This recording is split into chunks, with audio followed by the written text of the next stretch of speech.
Film ini diawali dengan diperlihatkannya seorang wanita bernama Marcy. Terlihat ia baru bangun bobo setelah sisa mabok semalam. Ia pun bersiap-siap untuk pergi bekerja, namun tak lupa bukannya minum air putih, ia malah kembali ngesot sebotol abok sasetan.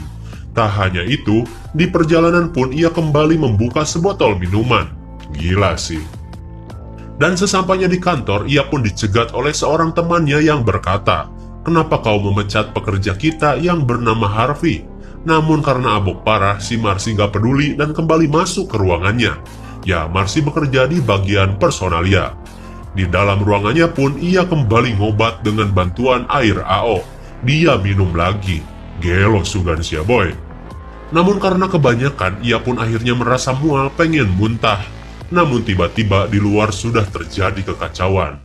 Ternyata Harvey, seorang pegawai yang dipecat Marcy, mengamuk dengan membawa senjata dan menembak seluruh pegawai di sana tanpa pandang bulu. Namun pas Marcy datang, ia mah cuek aja, soalnya nggak kuat pengen muntah. Terlihat si Harvey datang sambil membawa pistol. Ia pun masuk ke dalam WC dan tanpa pikir panjang, ia pun menembak seseorang di sana. Marcy pun ketakutan dan hanya bisa terdiam. Hingga beberapa saat kemudian, ia pun keluar dan menemukan seorang wanita sudah baloboran darah di bagian perut. Namun untung saja, sebelum Marcy dihabisi, polisi keburu datang dan mengamankan pria tersebut. Marcy pun terlihat sangat syok dan ia pun diliburkan untuk waktu yang panjang, guna memperbaiki dirinya yang sering ketahuan suka mabok-mabok di ruangan kerja. Singkat waktu, ia pun pulang dan masih terfikirkan kejadian tadi. Ditambah lagi beban pribadi yang ia miliki semakin membuatnya gila. Dan ketika ia mandi pun ia masih terus saja mabok. Hingga pada akhirnya ia berusaha insaf dari candu AO-nya. Ia pun membuang semua miras yang ada dan bergegas pergi untuk menemui adiknya di California. Di perjalanan ia pun sering oleng dan hampir berkali-kali kecelakaan. Hingga akhirnya ia sampai di sebuah tempat. Ia pun dihampiri seseorang wanita bernama Ibu Inman. Ia pun melihat Marcy sedang ketiduran di mobilnya, lantas ia pun menawarinya penginapan yang masih kosong di Bright Hill Road. Ia pun masuk dan check-in di buku tamu. Ia pun dibawa ke kamar nomor 2. Seketika Marcy yang kelelahan langsung tertidur pulas di kasur, hingga di malam hari ia pun terbangunkan oleh sesuatu. Marcy pun ketakutan. Apakah itu hantu? Kemudian, ia pun bangun dan membuka bungkusan kado dari pemilik hotel. Di dalamnya terdapat makanan dan minuman.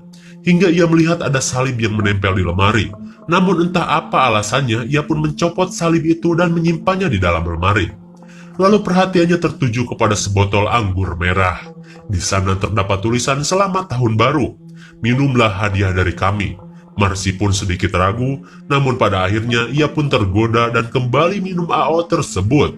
Awalnya sih cuma minum dikit, namun lama-lama ia menjadi edan kembali dan menambahkan botol-botol kecil yang ia tenggak sendirian.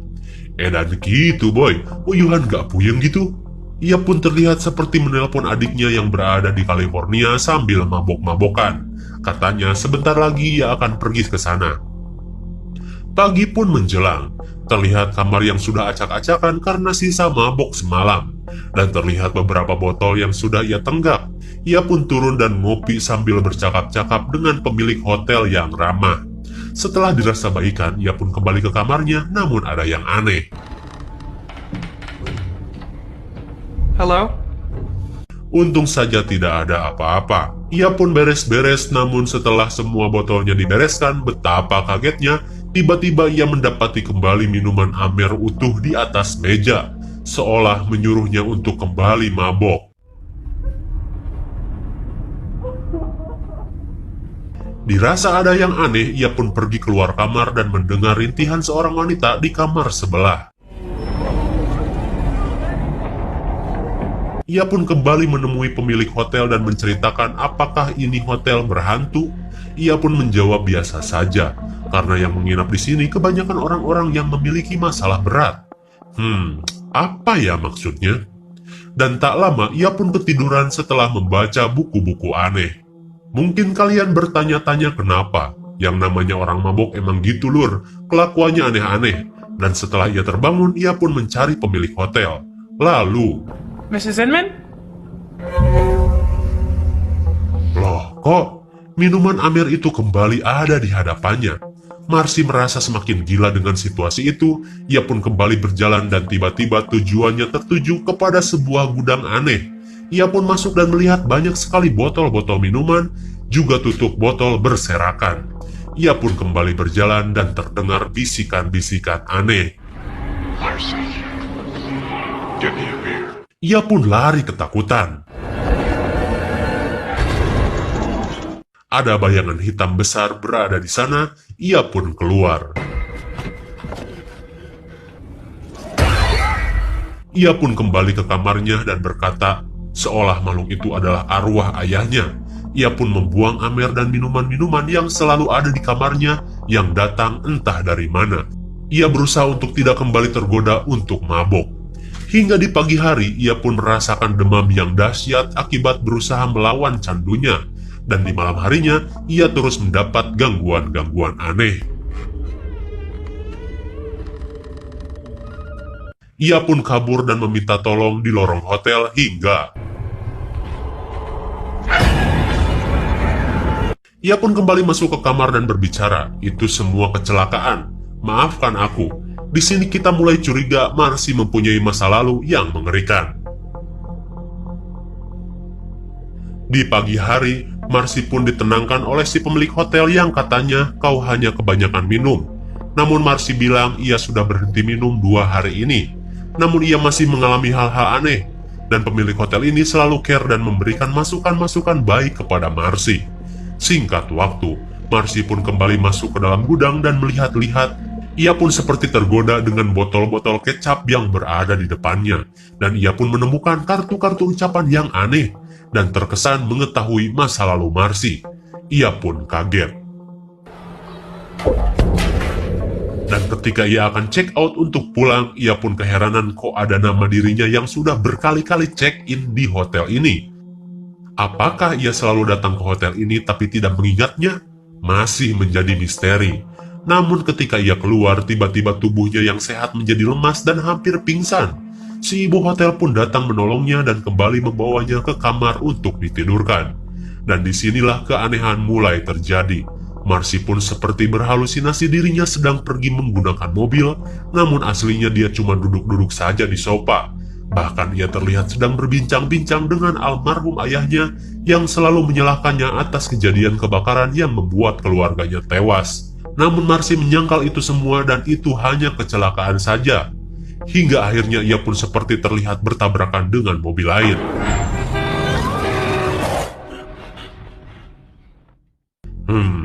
Misteri semakin menarik.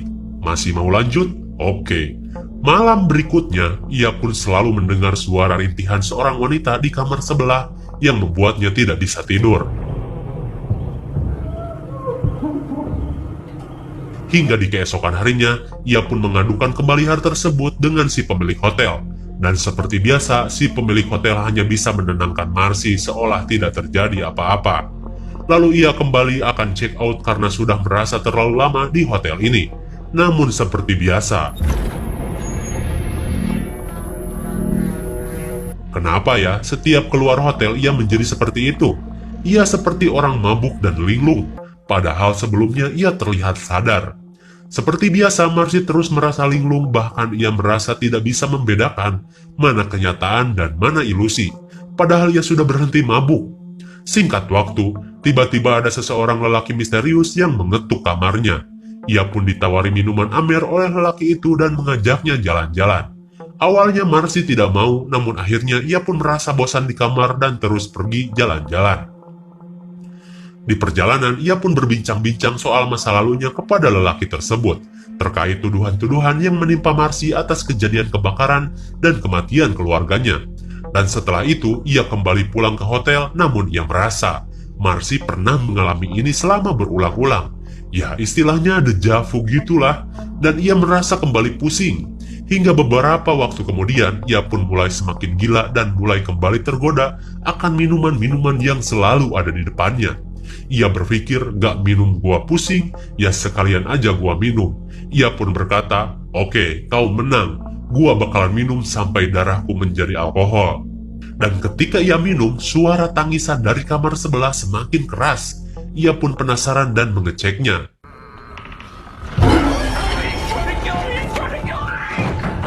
Ternyata itu adalah seorang wanita yang seperti ditarik sesuatu. Ia pun panik dan berlari mencari si pemilik hotel. Ia pun bertanya siapa yang di kamar 15. Dia seperti disiksa di kamar itu. Dan dengan santuinya si wanita itu membuka kamar dan I saw her. tak ada siapa-siapa di kamar tersebut. Kosong dan tanpa penghuni. Marcy pun merasa semakin gila. Ia pun kembali ke kamarnya dan merasa kesal. Menelpon adiknya pun tidak pernah nyambung.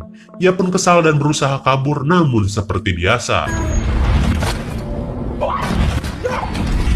Lalu wanita itu pun menghampirinya dan berkata, "Tolong ingat lebih dalam kejadian masa lalumu. Apakah itu benar-benar kecelakaan? Atau itu memang salahmu?" Ia pun jelas marah dan memaki-maki wanita tersebut. Dan saat ia kembali ke atas, To do, you're not the only guest, you know. You know what? wanita itu tiba-tiba hilang. Menarik. Oke, ia pun mulai frustasi dan mulai menenggak alkohol sebanyak-banyaknya. Bahkan tak cukup beberapa botol. Ia pun pergi ke gudang dan mengambil semua botol AO yang berada di sana untuk diminum sendirian. Edan sekali ya bun. Lalu terlihat si pemilik hotel seperti sedang berdoa. Dan si lelaki aneh tadi juga seperti merasa tertekan. Sampai saat ini misteri masih belum terbaca. Hingga ketika Marcy mandi dalam keadaan teler, ia pun melihat foto-foto mengerikan. Mungkin saja itu adalah foto-foto bekas insiden masa lalunya. Ia pun menempel-nempelkan foto itu di tembok dan mulai mengingatnya. Lantas ia pun bercermin dan tiba-tiba ia melihat dirinya bersimbah darah dengan luka di kepalanya. Ia pun panik dan lari. Ia pun ditenangkan oleh lelaki misterius itu dan membawanya masuk ke dalam kamar. Mereka pun berbincang-bincang tentang hal yang mereka alami di hotel ini, termasuk suara-suara misterius yang sering Marcy dengar. Lelaki itu juga ternyata mendengarnya. Dan karena mereka terbawa suasana ditambah pengaruh abok juga, lantas mereka pun mantap kuadrat di sana. Namun belum sampai bucat, si Marcy sadar dan seperti melihat dirinya dalam keadaan buruk rupa. Ia pun melihat si lelaki itu juga seperti zombie. Ia pun kabur. Marcy pun dikejar-kejar dan digedor-gedor di kamarnya. Ia pun tiba-tiba berkata, "Aku tidak pernah membunuhmu dan tidak membunuh wanita dalam bagasi mobil. Dia masih hidup." Apa ya maksudnya? Lantas Marcy pun menghubungi 911 dan meminta bantuan. Namun saat berbicara, 911 berkata, "Apa telepon ini emergensi atau hanya masalah yang kau lakukan sendiri?" Seketika, Marcy pun merasa heran maksud percakapan itu. Kok ia bisa tahu masa laluku? Dan tiba-tiba telepon 911 itu berubah suara menjadi suara adiknya dan berkata, "Sebenarnya kejadian itu bisa dicegah jika kau waras, Marcy. Harvey contohnya. Jika kau tidak mabuk, kau tidak akan memecat Harvey yang dengan keras berbicara akan menembak semua orang jika dirinya dipecat. Dan karena si Marcy mabuk, ia nggak peduli dan tetap memecatnya. Ia pun tidak melaporkan ancaman itu kepada polisi guna pencegahan. Dan alhasil hampir semua pegawai di sana mati ditembak." Lalu soal kebakaran, ternyata Marcy lah penyebab kebakaran itu yang menyenggol lilin ketika ia mabuk parah yang menyebabkan ayah dan ibunya mati. Lalu tentang kecelakaan mobil, ia berkata, "Bukankah itu bisa dicegah jika kau waras?" Marcy pun marah dan menyuruhnya berhenti berbicara. Lantas adiknya pun berbicara, "Berhentilah berlari dari dosamu dan hadapilah kenyataan." Lalu tiba-tiba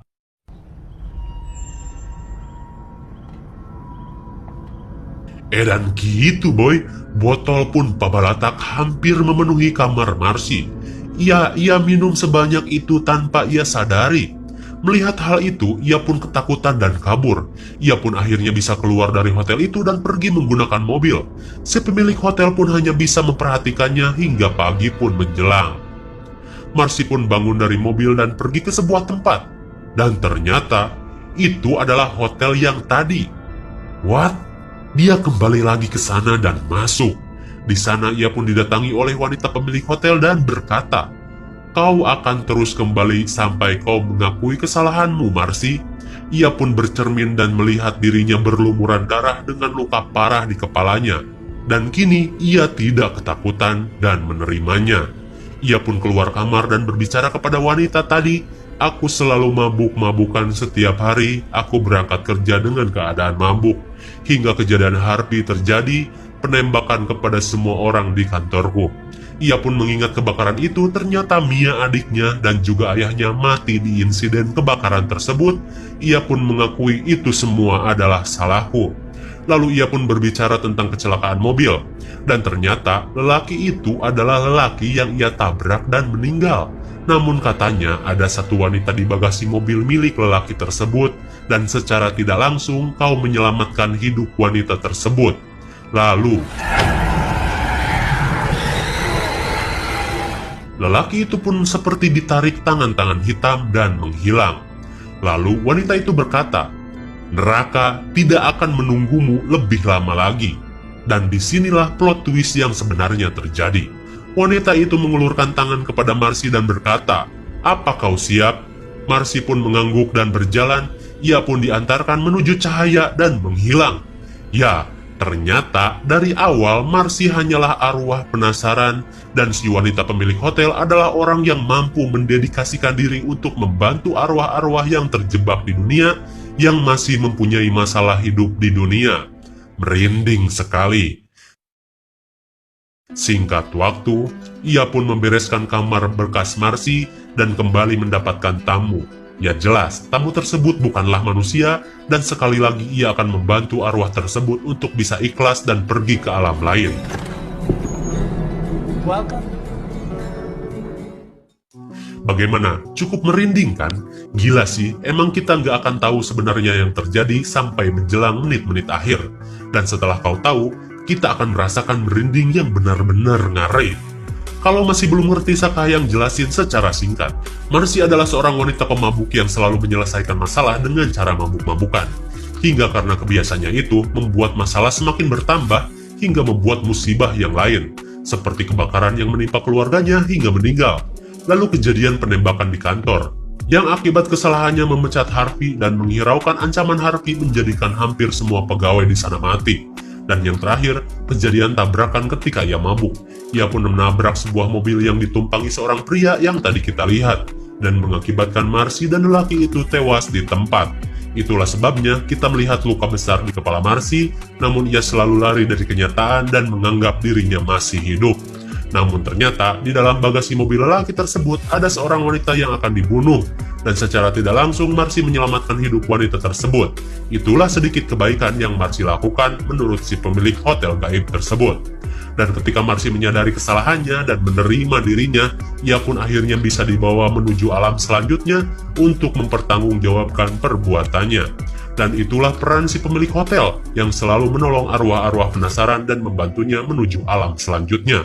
Karena ia pernah berkata, "Jika kau belum mengakui dosamu, kau akan terus kembali ke sini dan tidak akan pernah bisa pergi." Ya, dan film pun berakhir.